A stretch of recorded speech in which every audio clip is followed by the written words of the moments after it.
Zoé, c'est un enfant sourire qui est tout le temps de bonne humeur malgré tout. Elle aime ça, s'amuser, puis avoir du fun.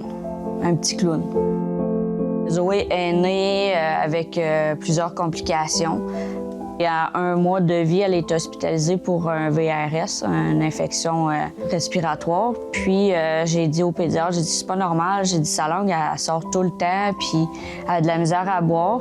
Là, on a fait des tests génétiques, puis c'est là qu'on a appris qu'elle avait la maladie de Beckwith-Whitman, qui est un syndrome de croissance excessive. Donc, à partir de ce moment-là, les suivis à Sainte-Justine aux 3 mois, on a commencé les embolisations, puis ils vont injecter un liquide pour ralentir la croissance. Donc, elle en a eu 3. La dernière n'a pas fonctionné, donc on s'en va vers une autre opération, une 4e. Sinon, au niveau de la langue, ça peut atteindre au niveau orthodontiste. Comment on prend ça comme parent? C'est toujours dans l'impuissance, là. C'est d'habitude de gérer, mais là, on gère rien.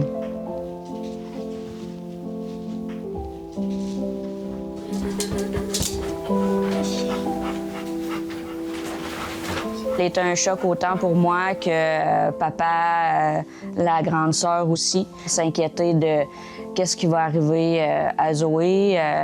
Vu que c'est une maladie rare, c'est un doute qu'on a tout le temps.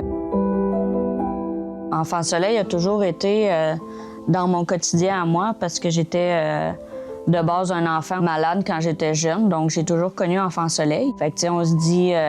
OK, si on n'avait pas Enfant Soleil, on n'aurait pas autant de machines, d'équipements, puis il faudrait tout le temps se déplacer à l'extérieur aussi.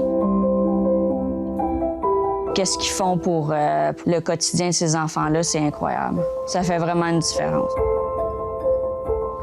C'est sûr qu'aujourd'hui, c'est plus... Il faut apprendre à comprendre. Dans le fond, elle nous apprend à vivre.